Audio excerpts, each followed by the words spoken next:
Good day everyone, or should I say, Konnichiwa. I am teacher Riza May from BSED2G. In this video presentation, we are going to talk all about the literature of the Japanese. But before we proceed to that, let us first talk about the background or the history of the country, Japan. Let's go! So basically, Japan is called as Land of the Rising Sun. It is because Japan lies to the east of the Eurasian continent, and beyond Japan lies the Pacific Ocean. So from the continental point of view, Japan is in the direction of the sunrise. This is why Japanese people began to call their country as Nihon or Nippon, literally meaning as source of the sun, and often translated into English as land of the rising sun. So, the capital city of Japan is Tokyo, while Yokohama, Osaka, Nagoya, Sapporo, Kobe, Kyoto, Fukuoka are the other major cities of the country. Let us move on to the background of the country. Japan was settled about 35,000 years ago by Old Stone Age people from the Asian mainland. At the end of the last ice age about 10,000 years ago, a culture called the Jomon developed. So, what is this Jomon all about? It is the generic name of several people who lived in the Japanese archipelago during the Jomon period. Jomon hunter-gatherers fashioned with fur clothing, wooden houses, and elaborate clay vessels. According to the DNA analysis, the Ainu people or the native people from Hokkaido, Sakhalin, and Kurils may be descendants of the Jomon. So now, let's move on to the Yayoi period. The Yayoi period is the one of the oldest historical periods of Japan, spanning from 300 before Common Era to 250 Common Era, preceded by the Jomon period and followed by the Kofun period. The second wave of settlement by the Yayoi period introduced metalworking, rice cultivation, and weaving to Japan. DNA evidence suggests that these settlers came from Korea. So we also have the Kofun period. It is recorded as Japan's earliest political centralization when the Yamato clan rose to power in southwestern Japan, established the imperial house, and helped control trade routes across the region. First era recorded in Japan, which was characterized by large burial mounds or tumili. It is the place where the powerful people or something like an emperor will be buried. The Kofun were headed by a class or aristocratic warlords. They adopted many Chinese customs and innovations. Finally, we have samurai lords. Samurai lords are called shogun. They took over the government of Japan in 1185 and ruled Japan in the name of the Emperor Kamakura until the year of 1868. Go-Daigo tried to overthrow the shogunate in 1331, resulting in a civil war between competing southern and northern courts that finally ended in 1392. During this time, a class of strong regional lords are called daimyo, increased in power. Their rule lasted through the end of the Edo period, also known as the Tokugawa shogunate in 1868. That year, a new constitutional monarchy was established, headed by the Meiji Emperor. The power of shoguns came to an end.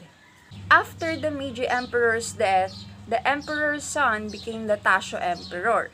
His chronic illness kept him away from his duties and allowed the country's legislators to introduce new democratic reforms. During World War I, Japan formalized its rule over Korea and seized control of northern China. The Showa Emperor, Hirohito, oversaw Japan's aggressive expansion during World War II. its surrender and its rebirth as a modern, industrialized nation. One trivia about this country: in Japan, there's a place that they call Suicide Forest. Because of high suicidal rate in this country, this forest is the place where people will go and will be free to end their life. So, from Japan's periods, now let's move on to their national anthem. The title of this is Kimigayo, meaning His Imperial Majesty's Reign. It is one of the oldest and shortest of the world's national anthems. The original lyrics contained only 32 characters and were borrowed from Waka poem, whose author is still unknown. The Waka poem dates back to the Heian period. The current melody was adopted in 1880, replacing the old melody composed by John William Fenton in 1869. The new melody was composed by Yoshiiya Oku and Akimori Hayashi.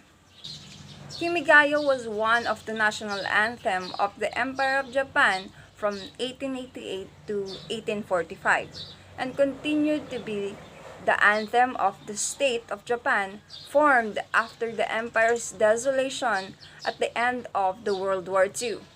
It is finally recognized as the national and imperial anthem of Japan in 1999, following the adoption of the Act of National Flag and Anthem.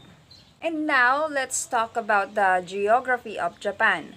The Japanese archipelago includes more than 3,000 islands, covering a total area of 377,835 square kilometers. The four main islands from north to south are Hokkaido, Honshu, Shikoku, and Kyushu. Japan is largely mountainous and forested, with arable land making up only 11.6% of the country. The highest point is Mount Fuji at 3,776 meters or 12,385 feet. The lowest point is Hakiro Gata, which sits at 4 meters below sea level or negative 12 feet. Positioned at thrice at the Pacific Ring of Fire, Japan features a number of hydrothermal features such as geysers and hot springs. The country suffers frequently earthquakes, tsunamis, and volcanic eruptions. Let's move on to the government of Japan. Japan has a constitutional monarchy headed by an emperor. The current emperor is Akihito. He wields very little political power, serving primarily as the symbolic and diplomatic leader of the country. The political leader of Japan is the Prime Minister, who leads the cabinet. Japan's bicameral legislature is made up of 465 seats House of Representatives and 242 seats House of Councilors. Japan has a four-tier court system, headed by a 15-member Supreme Court. A court has a European-style civil law system. Shinzo Abe is the current Prime Minister of Japan. So now let's talk about the religion of Japanese. Most Japanese citizens practice a syncretic blend of Shintoism and Buddhism. Very small minorities practice Christianity, Islam, Hinduism, and Sikhism. Japan is home to about 126,672,000 people. Today, the country suffers from a very low birth rate, making it one of the most rapidly aging society in the world. The Yamato Japanese ethnic groups comprises 98.5% of the population. The other 1.5% includes Koreans, which is 0.5%, Chinese, which is 0.4%, and the indigenous Ainu, which includes 50,000 people. And the Ryukyuan people of the Okinawa and neighboring islands may or may not be ethnically Yamato. So from the population, let's move on to the spoken language of Japanese. The vast majority of Japan's citizens, which is 99%, speak Japanese as their primary language. Japanese is the Japonic language family and seems to be unrelated to Chinese and Korean. However, Japanese has borrowed heavily from Chinese and English or other languages. In fact, 49% of Japanese words are loan words from Chinese and 9% came from English. Three writing systems coexist in Japan. Hiragana, which is used for narrative Japanese words, inflected verbs, etc. Katakana, which is used for non-Japanese loan words, emphasis, and onomatopoeia. And kanji, which is used to express the large number of Chinese loan words in the Japanese language. So now let's talk about the country's economy. Japan is one of the most technologically advanced societies on earth. As a result, it has the world's third largest economy by GDP, after the US and China. Japanese exports include automobiles, consumer and office electronics, steel, and transportation equipment. Imports include food, oil, lumber, and metal ores. Economic growth stalled in the 1990s, but since has rebounded to a quite respectable 2% per year.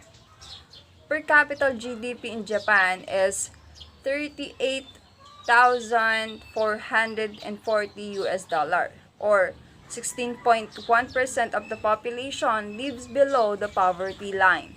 The currency of Japan is yen, normally symbolized like that. So now let's move on to the flag of Japan. The Japanese flag is made up of a red circle, symbolizing the sun against a white background.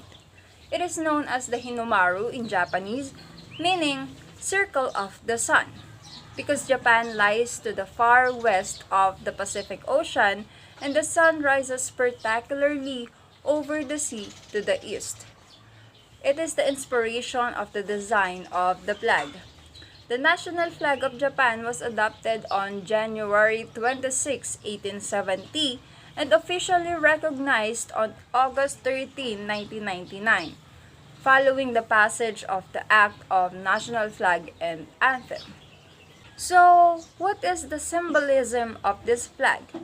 The Japanese flag represents the sun, which has important religious and mythological significance in the country. Local beliefs suggest that Amaterasu, the sun goddess, is the direct ancestor of the emperors of Japan. This relation between the sun goddess and the emperor gives legitimacy to those in power. In fact, the emperor is often referred to as the son of the sun, and the country is often referred to as the land of the rising sun.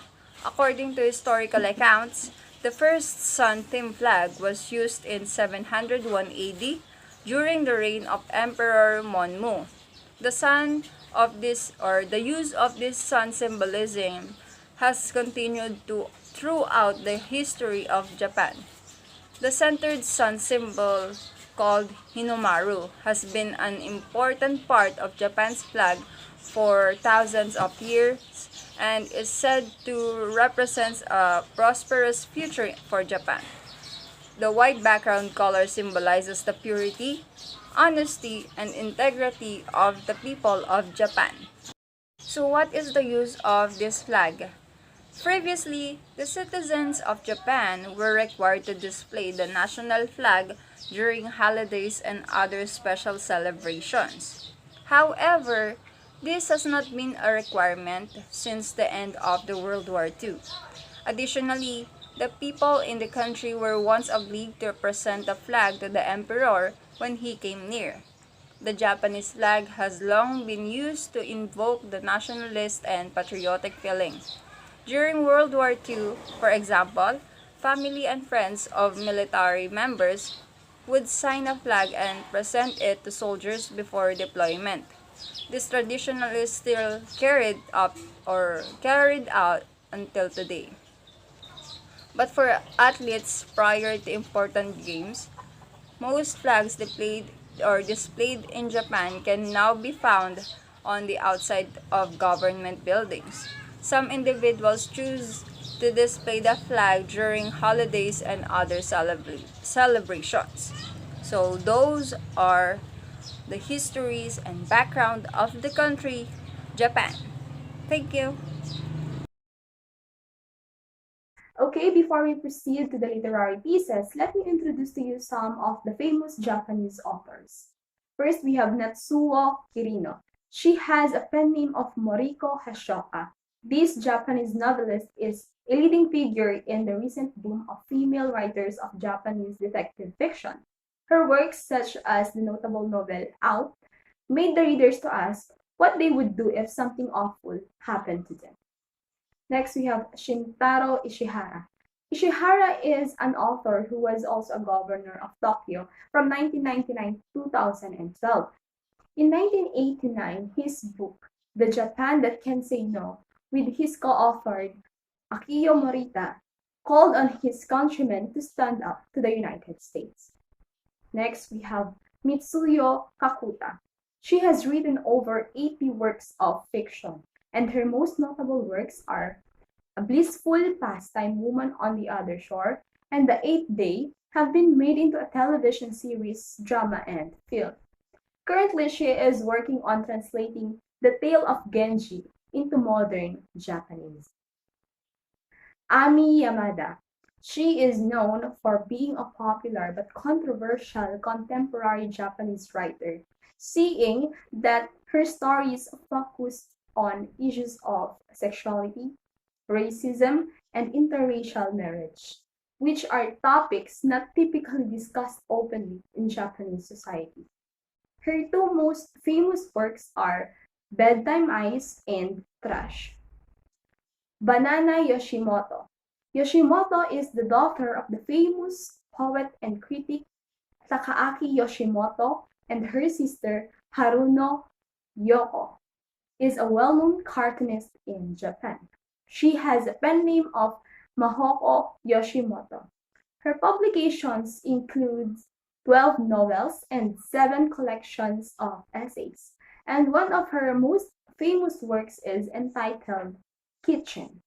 Next, we have Suseki Natsume. Natsume is often considered as the greatest writer in Japan. He is best known for his novels Botchan, Kokoro, I Am a Cat, and his unfinished work Light and Darkness. Kenzo Kitakata, a Japanese novelist who has crime fiction style in writing his novels. His notable works include Ashes, Winter Sleep, and City of Refuge. Kenji Miyazawa, a Japanese poet and author of children's literature in the late Taisho and early Showa periods. Among his major works that gained its fame were Night on the Galactic Railroad, as well as Gosei the Celeste, Kaze no Matasaburo, and The Night of Taneyamagahara. Yasunari Kawabata. He was the first Japanese author who received the Nobel Prize for Literature in 1968. His most famous works are Snow Country, Thousand Cranes, and The Beauty and Sadness. Lastly, we have Kyoshi Katayama. He was known for his melodrama novel Socrates in Love, which revolves around a narrator, Sakotaro Matsumoto's memories of a school classmate whom once he loved. It has been adapted also into manga, a film, as well as a television drama. So that's all for Japanese authors. Thank you. Konnichiwa! So this is J Ventura from BSED Tuji. So in this moment, we will going to discuss the culture of Japan. So let me ask you, are you ready to discover and learn more about the culture of the land of the rising sun? So here we go, let's start. Early Japanese culture was widely influenced by China. Japan exercised strict isolationist policy, closing its doors to all relationships outside the world during the Edo era. This made a distinct Japanese culture. In 1896, Japan adopted cultural practices from all over the world, combining them with what was being established during the Edo era. After several years, all aspects of Japanese culture, including art, lifestyle, and food, are influenced by Western culture. Now, let's talk about its people.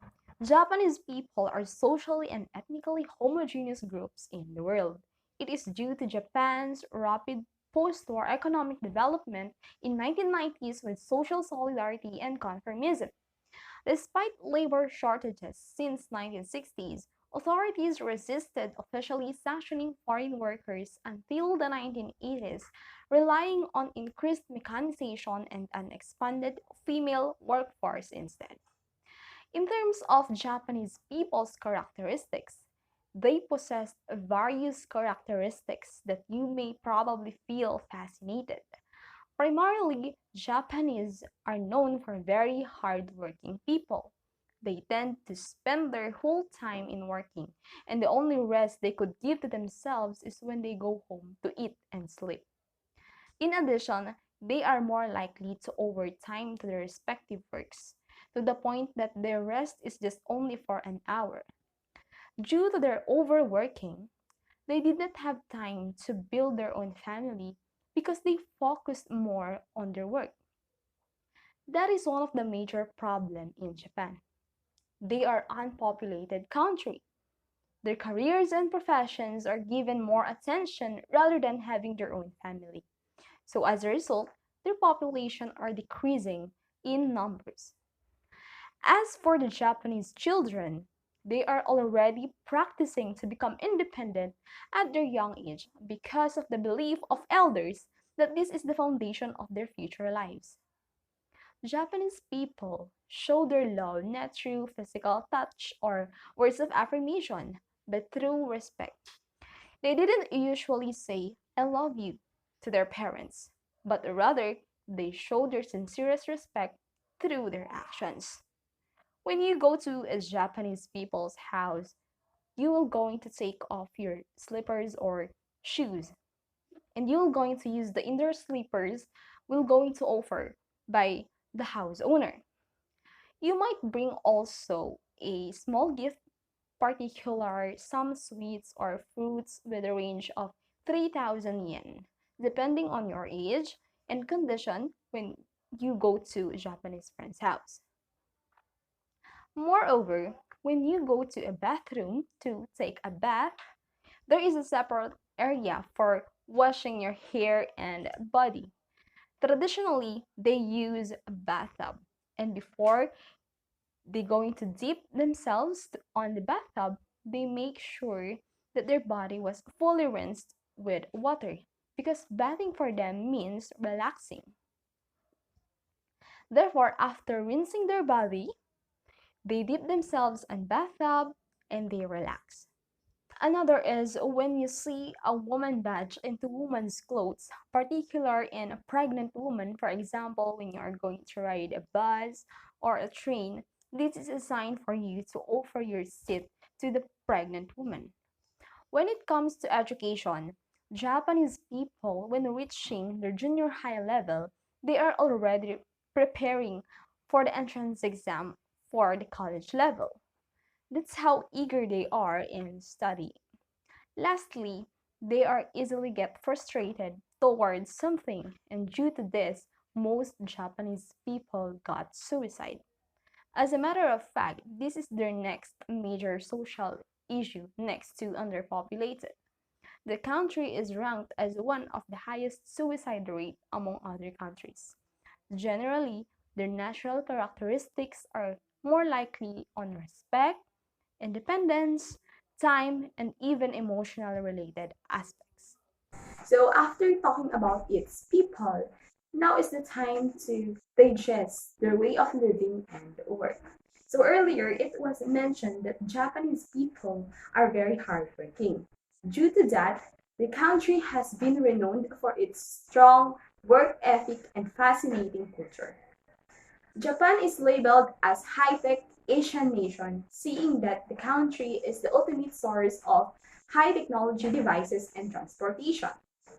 Almost countries import automobile parts and electronics in Japan. Aside from they are the ultimate source, rest assured that their product is made with high quality and lasts for several years. Japanese are hardworking and overworking people by reason of most of the company's lack of workers. Therefore, as you noticed from their culture, they are more likely to overtime on their work. Most of their time revolve around their careers, jobs, and businesses. However, despite of that, Japanese people have simple way of living. In addition, they are more likely to deal with silence because for them, silence is a virtue. Surprisingly, the country has expansive and efficient transportation, delicious food, small homes, very high cost of living, and very prone to natural disasters. Similar to other countries, Japan has rural and urban areas also, and Tokyo is the most urbanized and popularized city in Japan. When it comes to their behaviors, they are very detail oriented. Expect a lot of questions from them that often repeated in various ways. They possess sensitive feelings, so be careful, especially when correcting them. You should correct them in a way that they don't get offended. The overall way of living of Japanese people is simple, yet filled with respect, hard work, and values. Now, let's talk about their work. Agriculture, manufacturing, fishing, and tourism are the primary source of income in Japan. Presently, due to high demands in different industries and companies, they open opportunities to other countries. One of the most demand job today is English language instructors because Japanese people are not much good in English language. Foreigners apply in schools as language instructors and probably they get high salary. Furthermore, online teaching is also open in Japan. Another, since the country is the main source of manufactured high technology items such as hybrid vehicles, robotics, and optical instruments, manufacturing has been the main source of income for most of the Japanese people, and even the foreigners. Many of them work in companies of high-tech objects with different positions. Others are positioned in factories or in any other facilities. When it comes to agriculture and fishing, these sources of income are common in urban areas or local communities. Tourism, on the other hand, is another growing industry in Japan. The country owns breathtaking views and places that made other countries fascinated, so they choose to hold there some of the special events. Generally, this land of the rising sun is indeed blessed and amazing, beginning from its culture, tradition, beliefs, and way of living. Now, let's talk about their language. Japanese is the official language of Japan. Old Japanese or Kanbun is originated from China, and the Japanese text, which is called Kojiki, was written in 8th century in ancient Chinese characters. However, modern Japanese consists of three alphabets, namely kanji or logographic Chinese characters, hiragana or phonetic Japanese alphabet, and katakana or phonetic alphabet used for foreign words. Some people say that Japanese and Chinese language are closely similar to each other, but they still have distinctions. When it comes to sports, Japan's national sport is called sumo. The sumo tournaments or basho take place every 2 months in Tokyo, Osaka, Nagoya, and Fukuoka, and this sport is truly a fantastic way to spend the day. The fights are a spectacular blur or flash, noise, and power as the two-man mountains attempt to push, pull, or slap each other out of the ring or onto any part of their body, other than the soles of their supersized feet. On the other hand, aside from sumo, they also have kendo, karate, aikido, judo, and modern sports. So let's talk about their celebrations. The largest holiday in Japan is the New Year's celebration, and during spring and summer seasons, celebrations for the gods of the land and seas, or Matsuri, take place. The celebration involves each town that holds its own Matsuri, and these celebrations are largely attended by all. If Christmas is usually a religious holiday for most of the countries, however, in Japan, Christmas is a romantic holiday since Japan's population is only made up of 2% Christians. So, Christmas is more novelty than a religious holiday. They also have Christmas decorations, however, they commonly celebrate on Christmas Eve rather than on the exact Christmas day. Moreover, Christmas Eve is considered as a date night of couples going out for dinner and exchanging romantic gifts. Family structure. Kazoku is the traditional family unit in Japan and composed of a mother, father, and their children. Kazoku is often lived with their elderly parents. This traditional family was patriarchal and patrilineal as a general rule. The line of descent was male, and men were in the highest position in households. Traditionally, after marriage, the woman moved to the husband's house, and the women are also able to return in her parents' house between the marriage. On the other hand, marriage in Japan is arranged marriage, and it is viewed as a partnership in households rather than on individuals. Next is cuisine. Japan is the number one fish importer in the world, consuming 12% of the world's caught fish. Therefore, through this, Japanese are primarily known as fish eaters, and the popular dish is probably sushi, a dish that includes fresh fish, seaweed, and lightly seasoned rice. Furthermore, they are also eat beef, poultry, and pork as part of their daily diet. So, this next part of their culture has already introduced to us by our previous reporter, and this is the samurai. Bushido, or the way of the warrior, is the guiding philosophy of the samurai. Frugality, loyalty, martial arts mastery, and honor unto death. This unique philosophy valued honor, bravery, and selflessness, as well as the duty of the warriors to give up their lives and embrace death.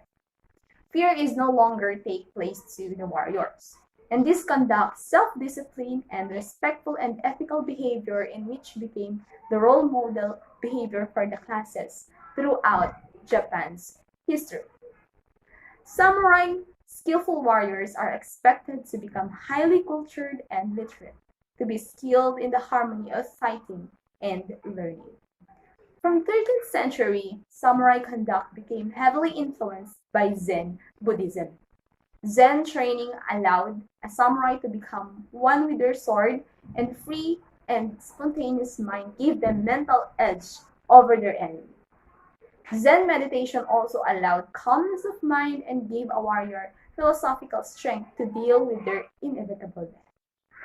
Japan is very proud of its warriors of the past and the way warrior found this beautiful country. Samurai ideals have transcended throughout Japanese history, and understanding the samurai heritage makes an interesting view in today's modern society. Respect, discipline, and honor are the values that makes this nation and get to admire by the rest of the countries around the world. Okay, next is geisha, and I know some of you are familiar with this. Japan had some manner of pleasure, quarter offering various forms of entertainment. During the Edo era, Japan cut off all the contact with the outside world. However, the rich merchants of the cities continued to develop the arts of the country, particularly in major urban areas. With the many courtesans of the time providing one area of fulfillment, the merchants looked for other types of entertainment, including music, dance, and poetry. From these stages, the world of geisha has been developed, providing a service to entertain and charm.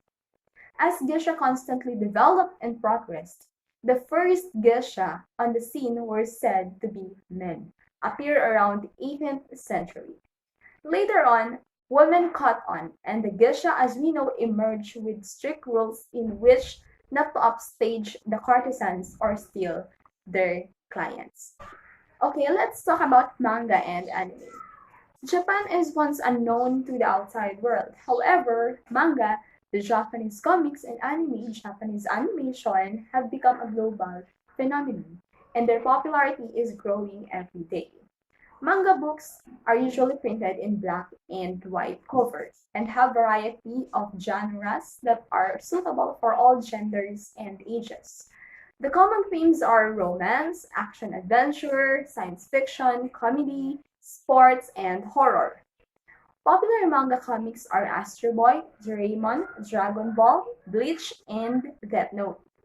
Anime, on the other hand, is very popular worldwide. And this is another great masterpiece of Japanese people that are already officially part of their culture today. One of the most popular anime series they created is Naruto, which remained in the hearts of the viewers until today. Lastly, we have theater. Kabuki is one of Japan's main traditional theater that is performed by male and female characters. Aside from Kabuki, there is Bunraku, a Japanese puppet theater. Each puppet was manipulated by three puppeteers, and No, a form of Japanese dance theater in which main actors wear wooden masks. So that's all for their culture. Now let's move on to their beliefs. Primarily, Japanese have two main religions, Buddhism and Shintoism. Buddhism originated from China. So basically, China brought Buddhism religion in Japan, while Shintoism is an original Japanese religion. When it comes to Shintoism, this is a Japanese indigenous spirituality. They worship nature such as trees, flowers, rocks, and animals because they believe that those living things in nature contains kami or also known as gods. Buddhism, on the other hand, is concerned with soul and afterlife. When it comes to birth or marriage, or to pray for good harvest, Japanese people turn to Shintoism, and funeral ceremonies are usually Buddhist. The two religions in Japan are successfully exist together. So aside from their two religions, they also believe in shrines and temples. These are included in their belief system. Shrines are for Shinto and temples are for Buddhist. Meanwhile, lucky charms are very important to Japanese. They usually buy small lucky charms at shrines or temples and they going to attach it on their handbags, cell phones, or hung in cars to bring good luck. They believe that having charms attached in any parts of their personal things grant success or fertility. On the other hand, their prayers are written on votive tablets, a wooden boards called ema, that are hung around the temple grounds. If you go to their temple, you will going to see votive tablets written in a variety of language.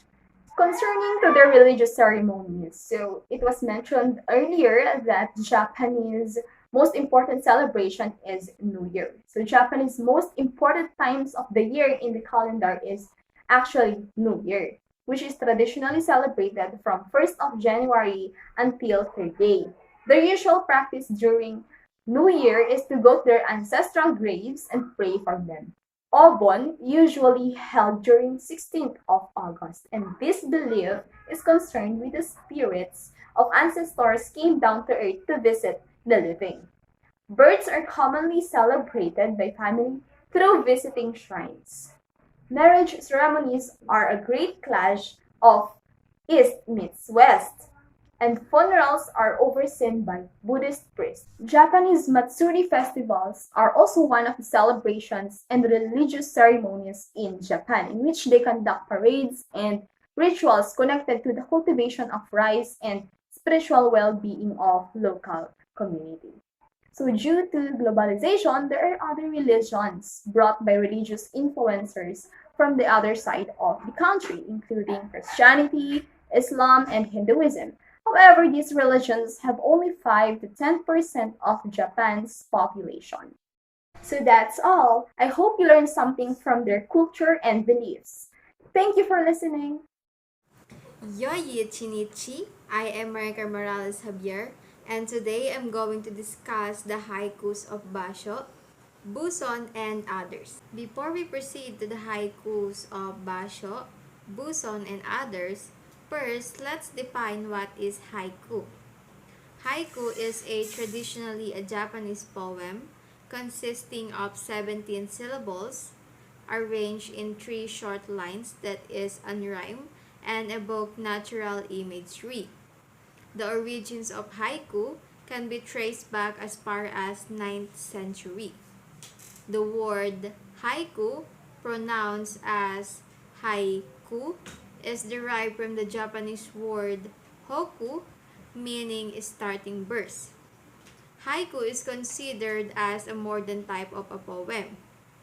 It is viewed as a way of looking at the physical world, seeing something deeper like the very nature of existence that leaves the reader a strong feelings or impression. In Japanese, there are 5 moras in the first and the third line, and 7 in the second line, following the standard of 5-7-5 structures of haiku. A moras or moray is known as haku, which is a sound unit, much like a syllable. Amoras are very similar to syllable, but there are some differences. This rhythm is often lost in translation, as not every English word has the same number of syllables or amoras as its Japanese counterpart. There are 4 influential haiku poets from Japan known as the Great Four. Number 1 is Matsuo Basho. Matsuo Basho is the most famous poet in Japan. He was known particularly for his more serious approach in the mocking and the playful genre of poetry called haikai, which was the basis of the modern-day haiku. Most of Basho's poetry contains a theme related to the nature that is focusing on particular animal. And here is the most famous haiku of Matsuo Basho. Old Pond. An old silent pond. A frog jumps into the pond. Splash. Silence again. An old pond is a quiet place where one can relax without worrying much sound. By saying it is an old pond in the first line, Basho suggests that the water is still completely to begin with, and that the frog leaping in causes the speaker to focus on a sudden splash. In the second line, Basho states that the frog jumps in. In Japan, a frog is the symbol of the spring. So, by this, he indicates the approximate time of the year. And in the third line, the sound of the water that indirectly implies a surrounding silence, simply because the speaker is able to hear the silence completely or the sound completely.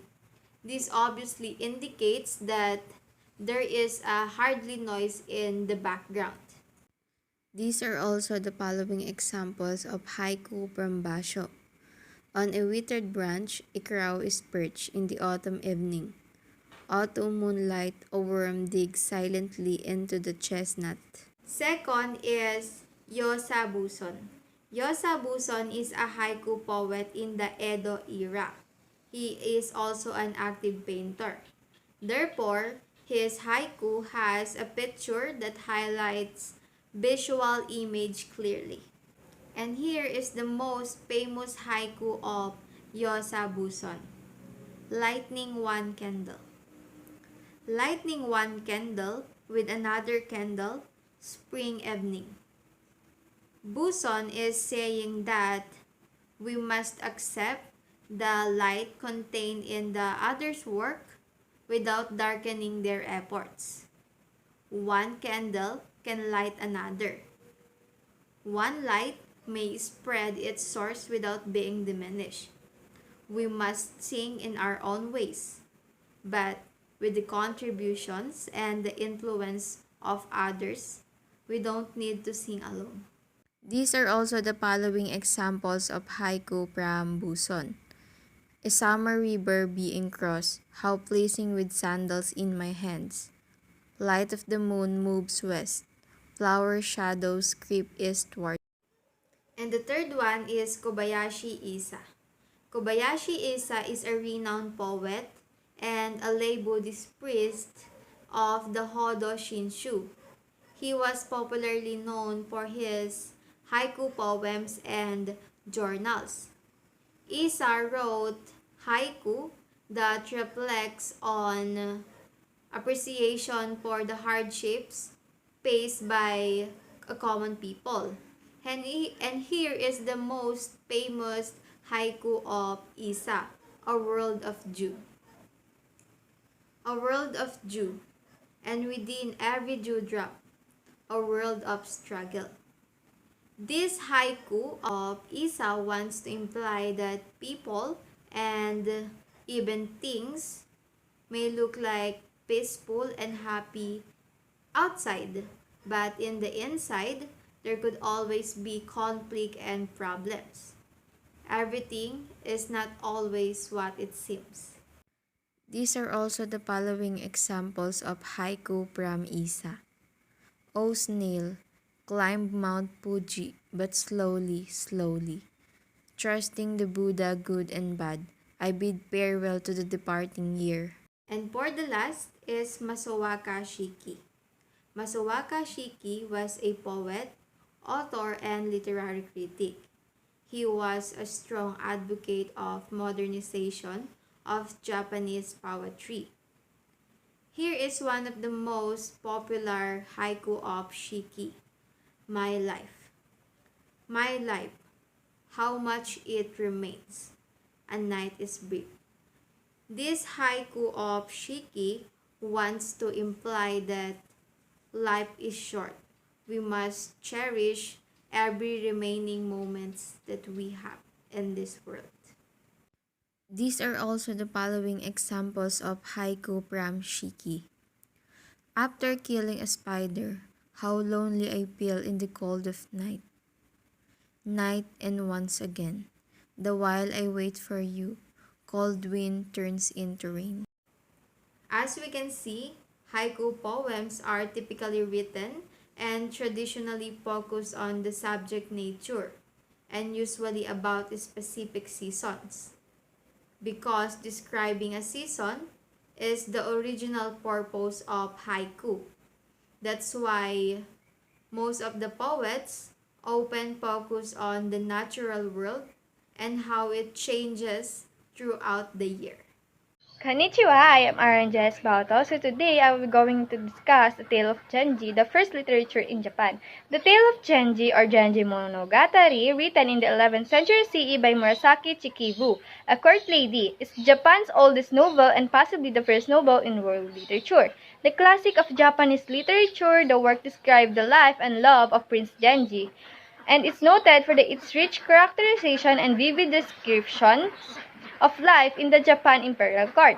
The work famously reproduced the line, "The sadness of things," over 1,000 times and has been tremendously influential on Japanese literature and thinking ever since it was written. The tale of Genji continues to be retranslated into modern Japanese on a regular basis so that its grip on the nation's imaginations shows no signs of loosening. Characters in the tales of Genji. Emperor Kiritsubo. Emperor Kiritsubo loved his consort lady Kiritsubo after the death of his concubine. The emperor marries Princess Fujitsubo. He looks very similar to Lady Kiritsubo. Although the emperor is unable to support Genji, he adores Genji more than the crown prince. Prince Genji. Prince Genji is the main protagonist of the novel. He is the son of Emperor Kiritsubo and his beloved consort Lady Kiritsubo. Genji is both charming and talented. Because of Genji's increasing popularity, Lady Koikiden, the main concubine, has distaste for him. As a result, the emperor removes Genji's name for the line of succession and gives him the status of a commoner with the name of Minamoto. Lady Fujitsubo is a consort of Emperor Kiritsubo. Both the Emperor Kiritsubo and Genji are attracted to Lady Fujitsubo because of her peculiar resemblance of Lady Kiritsubo. She falls in love with Genji, and this results in the birth of a child, Reiji. Although Genji is the real father of Lady Fujitsubo's son, everyone believes that Emperor Kiritsubo is the father of Reiji. Lady Ai. Lady Ai is the daughter of the Ministry of the Left. She is the main wife of Genji. He doesn't love her, and she is hurt by her husband's multiple love affair. After some time, they reconcile and Ai becomes pregnant. Lady Ai experienced spirit possession during her pregnancy, and after giving birth to her son Yugiri, she dies. Lady Kokiden. Lady Kokiden is the daughter of the influential Ministry of the Right and the main concubine of Emperor Kiritsubo. She is jealous of the emperor's love for Lady Kiritsubo and Genji. Lady Kokiden wants her son Suzaku to become the next emperor, so she plots against Genji and sends him into exile at Suma. Her plan fails miserably when Fujitsubo arrives in the palace and becomes successful in getting her son Reiji next in the line to the throne and the title of the empress. Lady Murasaki. Lady Murasaki is a relative of Lady Fujitsubo, whose face is so similar to Lady Fujitsubo. Because of this reason, Genji kidnapped the girl to raise and mold her into his desirable woman. Genji marries Murasaki after his main wife dies, but she cannot become his main wife because of her low rank. The Tale of Genji. We begin with the birth of Genji and are informed that his mother, Kiritsubo, has a low status at court and is mistreated by the emperor's other wives. Kiritsubo dies when Genji is only 3. An expert in the divination from Korea predicts that if ever Genji acquires the throne, the state will suffer a disaster. Kokiden, consort of the emperor, is also a jealous enemy of Genji. The emperor responds to the prophecy by making the prince a commoner with the surname Minamoto. However, the emperor loves Genji very much and permits him to reside in the royal palace. The emperor then finds a woman, Fujitsubo, who closely resembles Kiritsubo and invites her the court to be his first consort. A real beauty, Genji falls desperately in love with his stepmother, but aged 12, he marries Ai, 6 years his senior, bewitched by Fujitsubo. Genji's marriage is a failure. He has numerous affairs, most significantly with a lowly girl called Murasaki, who resembles Fujitsubo and who he will later marry. Genji has 2 sons, one with Ai, called Yugiri, and another with his stepmother, who recognized as the emperor's own, will become the future Emperor Reiji. Genji is ashamed of his affair with Fujitsubo, but when Reiji discovers his true father, he gives Genji the great honor of a rank equal to that of a retired emperor. This is recompense for Genji's earlier exile to Zuma. Emperor Suzaku now retired, asked Genji to marry his 3rd daughter as he is concerned for her future well-being. Genji, whose first wife Ai died in a childbirth thanks to the evil wishes of a former lover, Lady Rokuho, consented to the request. But the girl is also the niece of Fujitsubo. Genji's other wife, Murasaki, is jealous despite Genji's explanation for his action and repetition of his feeling for her, his true love. Nevertheless, Murasaki expressed a wish to become a nun, but his first falls ill and dies. Meanwhile, the princess has an affair with Kashiwagi, the son of Genji's best friend Tunochiro. Genji is the first to accept into his family. The child was result from this illicit liaison, Kaoru. The final part of the book, comprising 10 chapters, often called the Yuji chapter, is set after the death of Genji and relates the problem and intrigues which beset his descendants, in particular Kaoru, his son, and Neo, Genji's grandson. Both of these men, after dallying with 2 princesses, Oigimi and Nakanokimi, fall in love with the same woman, Yukifune, half-sister to the princess. Both male character pale in comparison to the superlative character of Chenji. Yukifune, caught in a possible situation, attempts suicide but fails and becomes a nun, refusing to see her former lovers. There the tales end. So good day everyone. So now let us hear the gist of one of the beautiful literary piece written by Hiroshi Kan, or also known as Kikuchi Kan, The Madman on the Roof. Before we start to the story, let us first introduce who is Hiroshi Kikuchi. Mr. Hiroshi Kikuchi, better known by his pen name Kan Kikuchi, was born on the quiet city of Takamatsu, Takagawa Prefecture, Japan.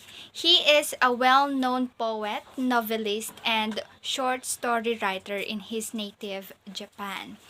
He is well known for his contributions to Japanese literatures, as well as his writings, influence on Japanese customs and traditions. His literary works deals with social issues such as gender, money, and morals. So let us now proceed to the story, Madman on the Roof. This is a famous short story by Kikuchi about a father and his 24-year-old son who loves to go up to the roof of their house and loves to look out into the sea. Its setting is in a small island in the inland sea during the 1900s. The story revolves around the Katsushima family, who is considered to be the wealthiest in the island. The character of the stories are I will have a hard time to read their names, but I will try my best. Okay, the characters are Yoshitaro, who is the eldest son and called the madman for going up to the roof. Jisuke, who is the father of the two boys. Sujiro, the younger brother of Yoshitaro. Also, Oyoshi, who is the mother of the family. Kichiji, who is the young servant in the household, and the priestess, who is said to have the ability to remove the madness in Yoshitaro. And last is Tosaku, who is the family's neighbor. So the theme of this story is all about perception in life, sanity, and family. The plot starts when Jisuke, the father, is asking Yoshitori to come down to the roof. Jisuke even asks his servant Kichiji to help his son get down. The people of the island says he is possessed by the fox spirit, but his father thinks otherwise and believes that the monkey spirit is the one within him. The neighbor Tosaku suddenly visits and recommended a priestess who could pray for his son. Immediately, the father summoned the priestess to cure and pray for his son. Then the priestess confirmed that fox is within Yoshitori, and to be able to remove it, they have to hang him upside down in the tree. While hanging up in the tree, he is to be purified by the smoke of green pine needles. Then Jisuke instantly obeys the priestess. Before even getting started, he is interrupted by his younger son, Shiojiro. He tells his father that the priestess is a fraud, and his older brother will not be cured by such act. In the end, Shojiro made his family realize his unconditional and brotherly love for Yoshitaro. And that's all about the madman, and that's all of the gist of the madman on the roof. And that's it. That's the gist of the story, The Madman on the Roof, written by Kikuchi Kan, or Hiroshi Kikuchi. I hope you enjoy. Have a good day. Goodbye. Thank you. Good day, everyone. I am Sheira Pablo, and I am here to share with you the next story, which is In a Grove, that is written by Ryunosuke Akutagawa. It is a collection of testimonies and confessions concerning the death of a 26-year-old samurai named Kanazawa no Takehiro. And this deals with a mix of truth and lies, reality, and pretense. So I tell you guys, this is very confusing. So please pay your attention. Okay, the first section of the story is the testimony of the woodcutter. The woodcutter was the first one to testify what he saw in the bamboo grove. He details everything he saw. He saw the dead body with a dry chest wound, but no signs of weapons except from the comb, rope, and a sign of a big fight. The next one is the traveling Buddhist priest. He says that he met the man who was accompanied by a woman on horseback before the murder. He details that the man was carrying a sword, a bow, and a black quiver. That's all that he stated to the magistrate. Anyway, the magistrate is something like jury, investigator, like that, who is questioning for a testimony. The next one is the Homan. If I am not mistaken, the Homan is not actually a policeman, but he has a contract to a police, and he caught the bandit named Tajomaru, and he testifies it to the magistrate. The bandit means someone who is lawless. So this bandit named Tajomaru is infamous for raping women around Kyoto. So he suggested, the Homan suggested that Tajomaru, the bandit, must be questioned too. For I forgot, he also added that he saw Tajomaru injured when thrown from a horse, and he was carrying a bow and a black quiver, which did not belong in his usual arsenal.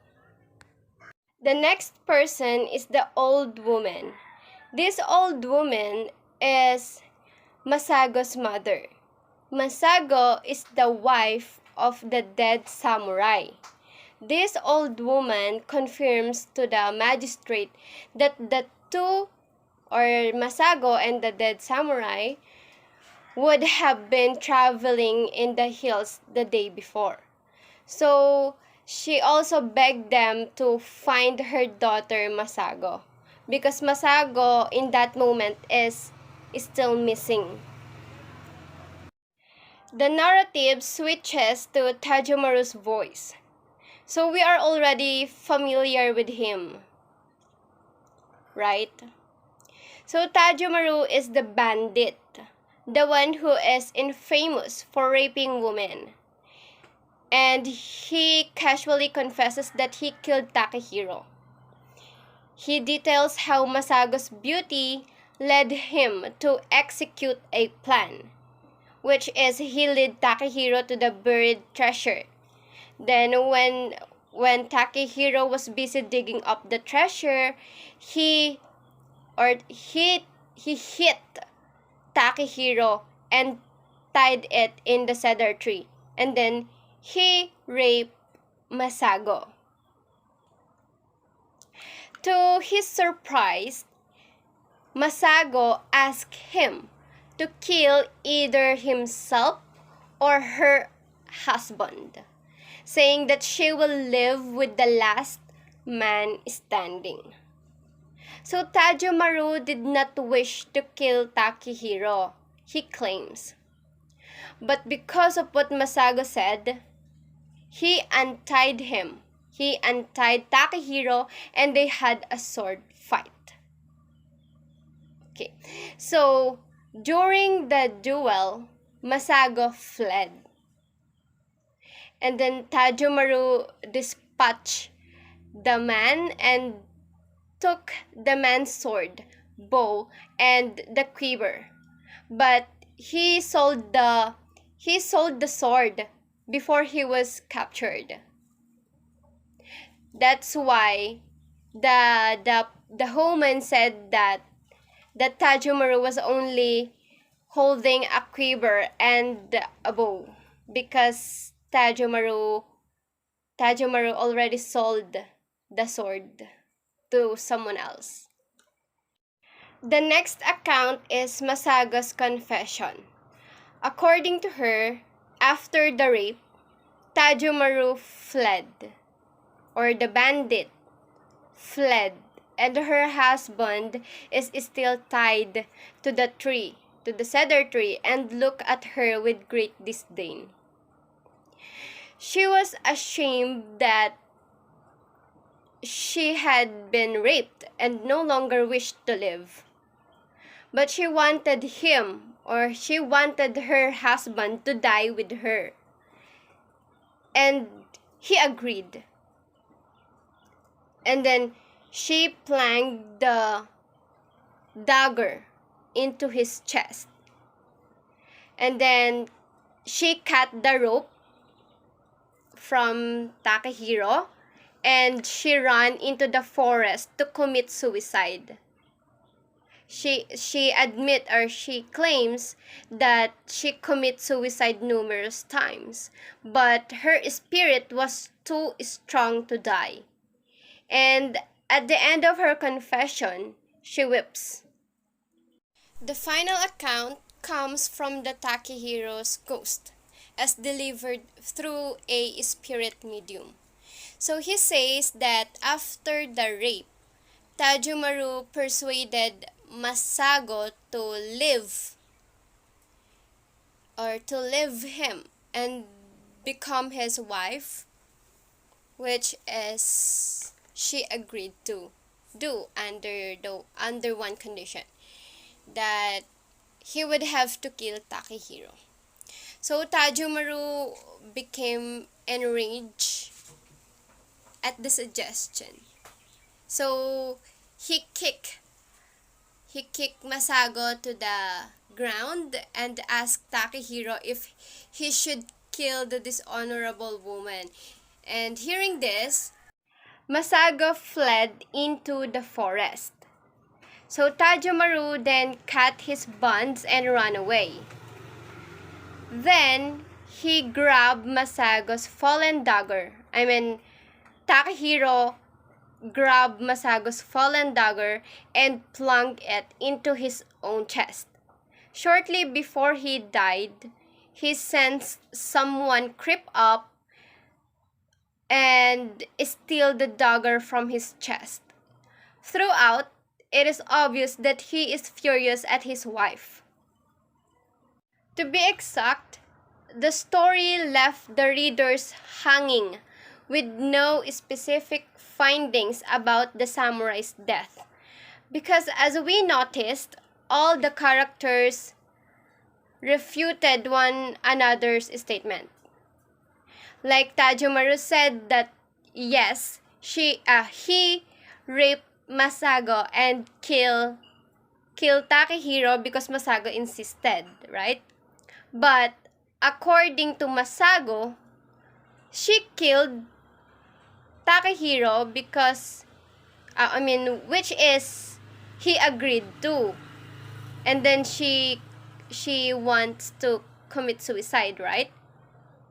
And according to the Takehiro's ghost, he commits suicide because of the great disdain. He plunged the dagger to his own chest. Did you get it rather? So it is full of lies, truth, pretense, and reality. We don't even know who is telling the truth because they value their honor. That's showing the culture and belief of the Japanese people. That's all.